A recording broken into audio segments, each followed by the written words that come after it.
Well, I'm back.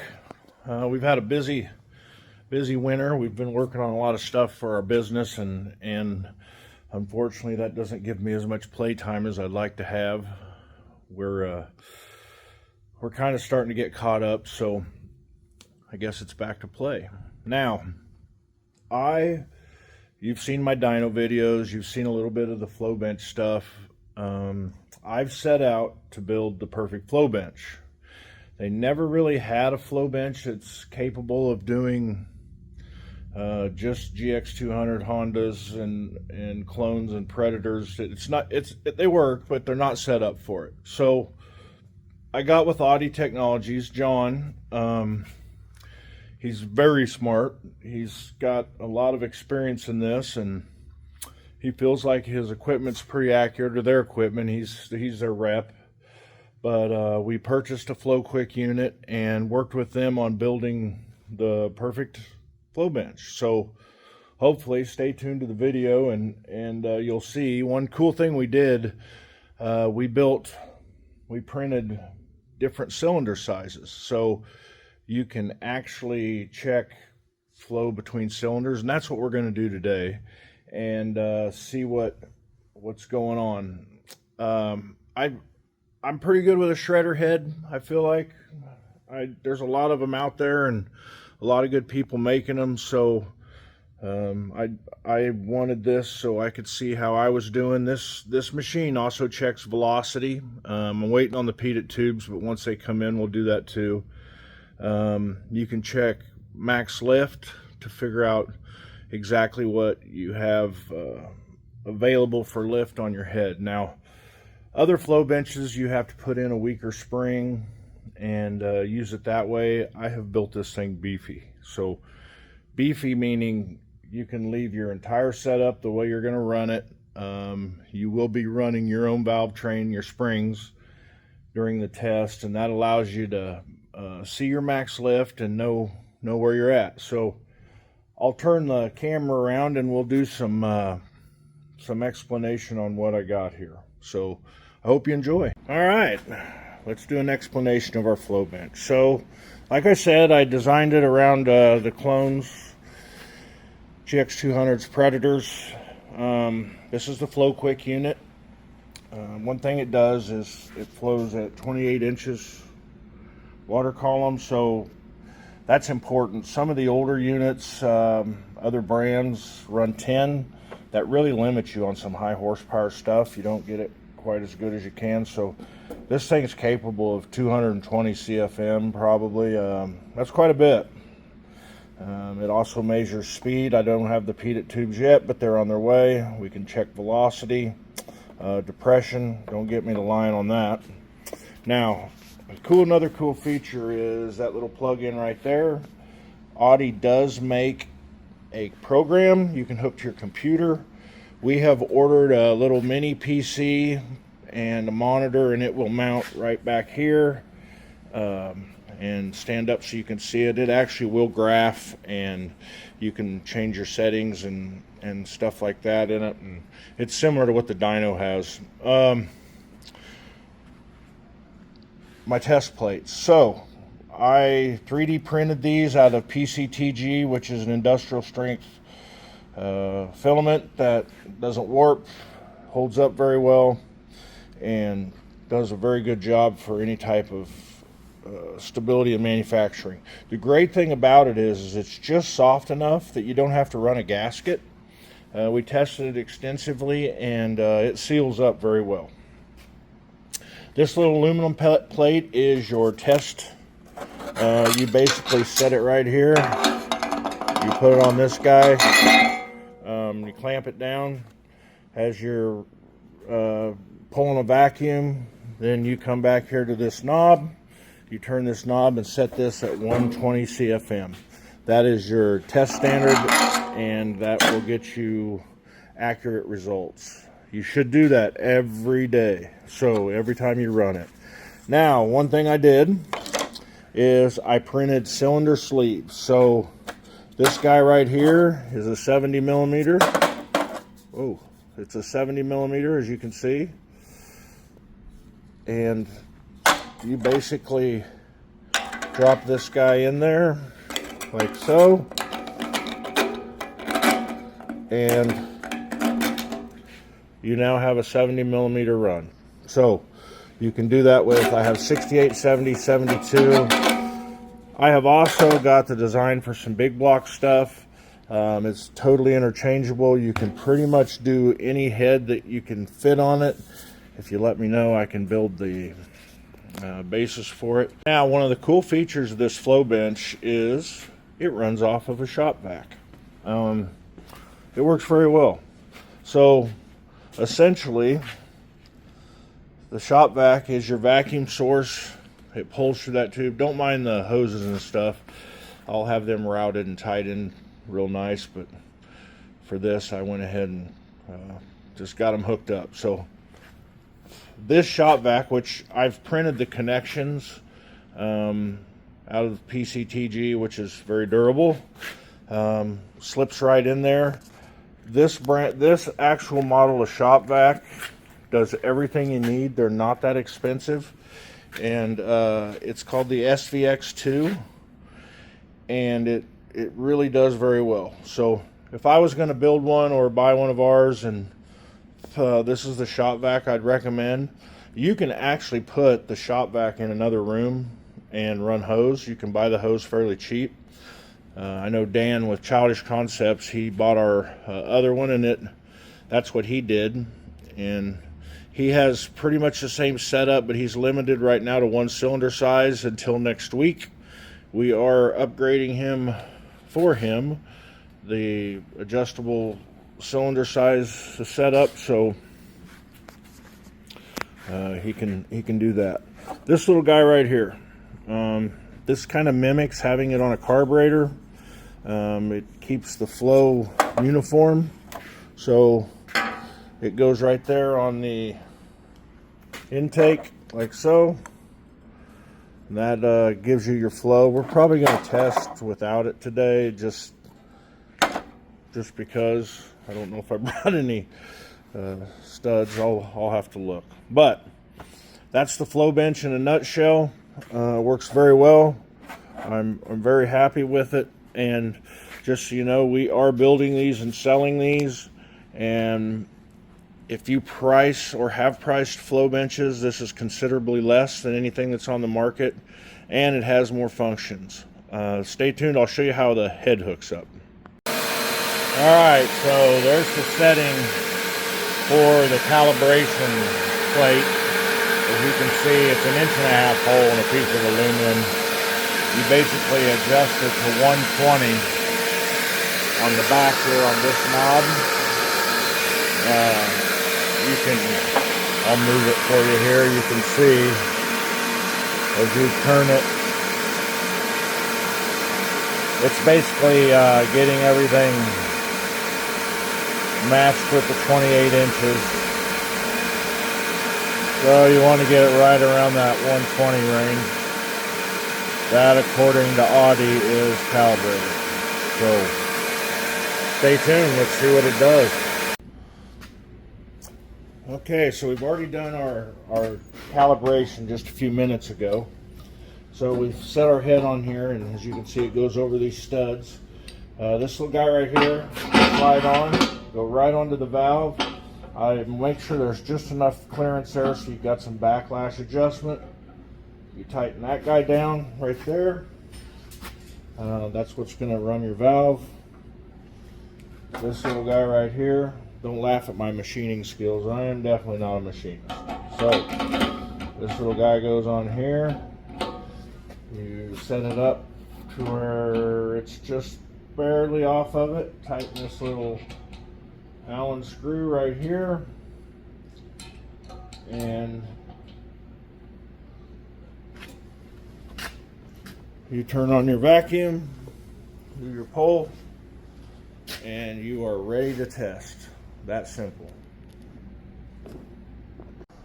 So one thing I like to do, let's see if I can make sure you can see that, but I build me a simple little chart showing the lift and the CFM, and then I figure out coil bind, and then I use 50 thousandths. Some say to use 60, but I guess I'm a risk taker. Wow. And then that'll give you your max lift. So here we go. Let's pull a test and show you how it works. So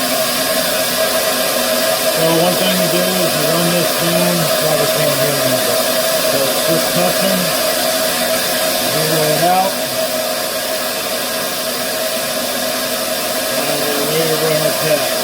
One thing to note, that reads 0, which means there's no leaks in the system. If you have a leak, that's actually going to pull a little bit of CFM. So here we go.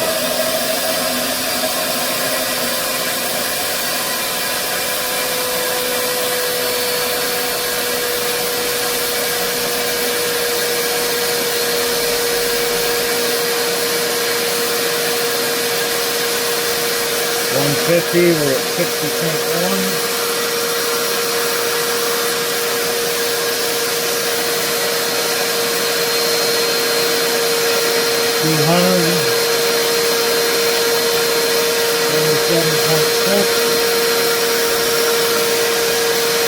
250.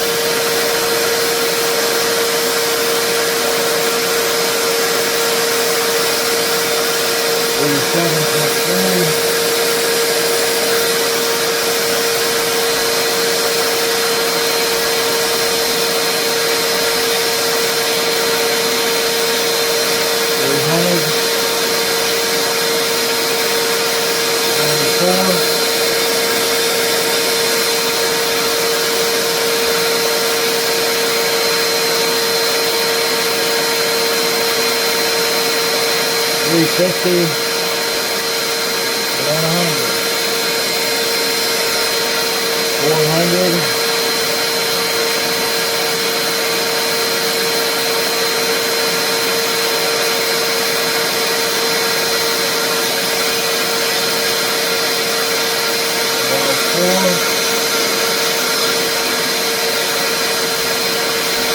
450.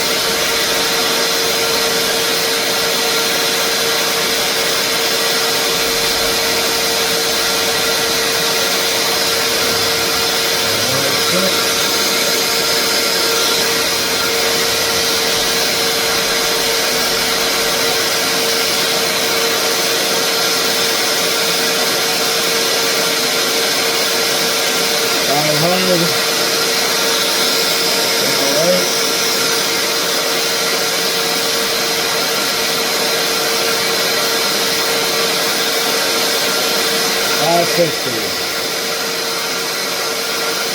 29.4.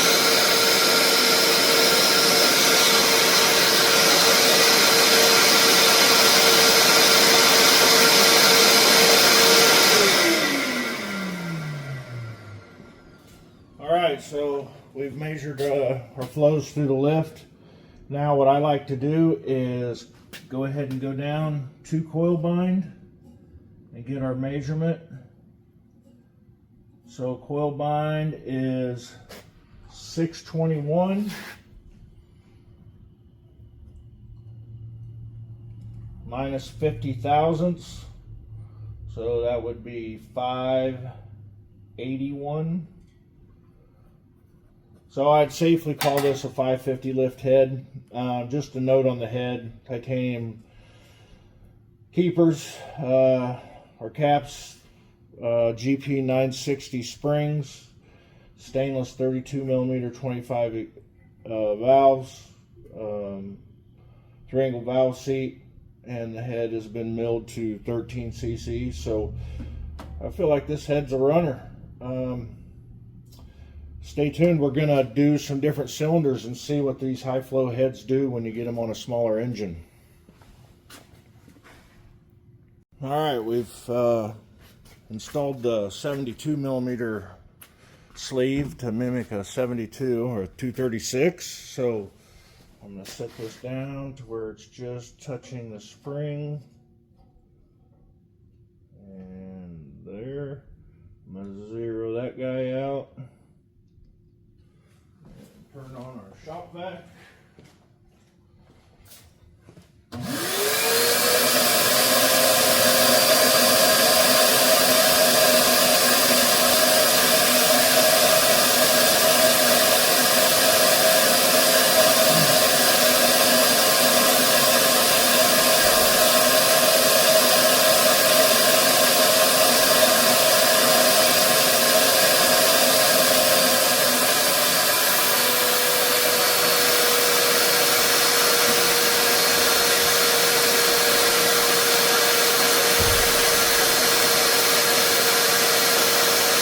Alright, so there we are at 150.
Okay, so some interesting results.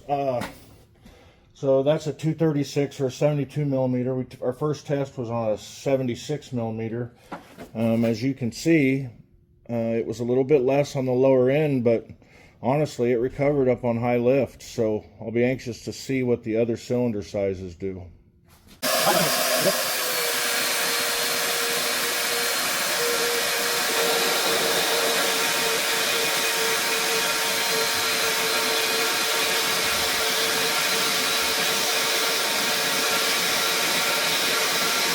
So that's pretty interesting. Essentially,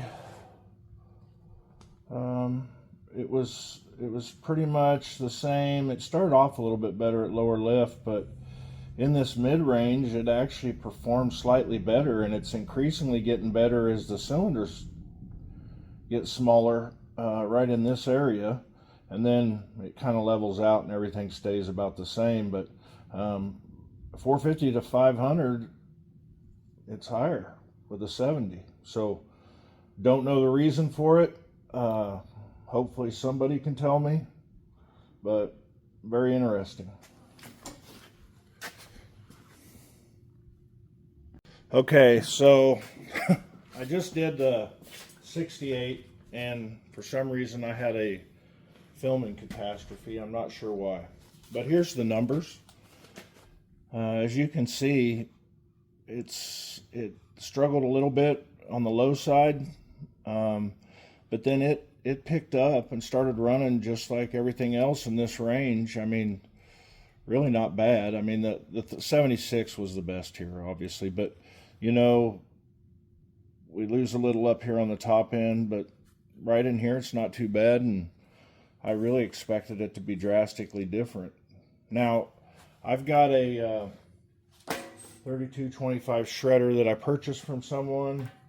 I'm not going to use their name because I haven't got a chance to talk to them to see if I can. And let's test theirs on the 76 and see how it does, just so I'm not making some fake number up or whatever. And I suspect theirs will be pretty good. So again, everything's calibrated. It's not in my best interest to cheat on anything. My flow numbers on my head were better than I thought, but you know, I put a lot of work into it, and I feel like I don't think you could get any more out of that head as far as porting. So the 3-angle valve job. Now I will say I did have Marlack do my 3-angle valve job for me because he's got that cool machine, and I just had him put the 32 millimeter valve seat in for me, just to make it easier, because the machine I use, it takes me about 2 hours, and I'm pretty sure he can spit them out. So if you want that head work done, he's pretty reasonable. So just throwing that out there. One thing I'll show you is I O-ring mine. I kind of set her for the old big bore, but this had a little casting flow in it. I smeared some JB in there and sanded it down, but you can kind of see it. Yeah, so that's O-ringed. I'm sure it helps seal on this, I guess. Well, here's the head. If I can get my camera to keep working. I've already ran it once, and we're going to run it for video so everybody sees it, but this is the head that I purchased.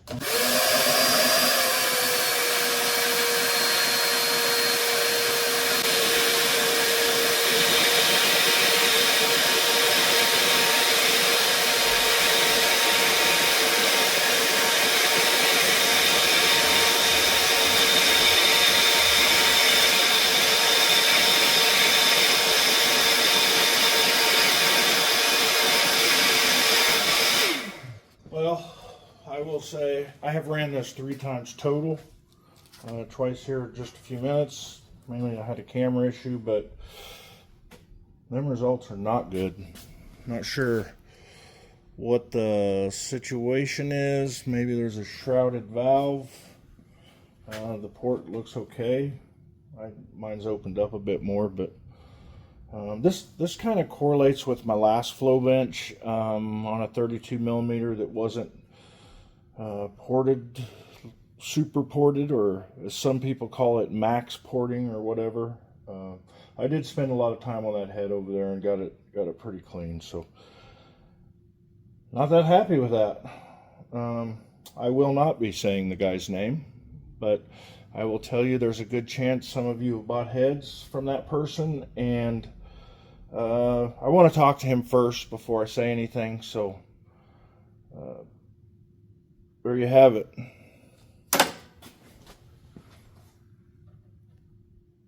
Okay, I'm pretty sure I know the reason. This is mine. You see the area around the valve that's wide open? This one's tucked in there pretty tight, and it's shrouded pretty good. So I'm going to guess that shrouding is what has caused the difference in flow. So if you're going to go buy a head, I would maybe take a look at that. This is a good example. This is a 100 plus CFM head. It's opened up very well. This guy is pretty tight. Well, I hope you enjoyed the video. We had a lot of fun building the bench. I took a lot of time figuring things out and working with them and trying to figure out the best situations and scenarios, and exactly what size to build the depression box, or whatever you want to call it, the chamber. And I feel like I think we got it nailed.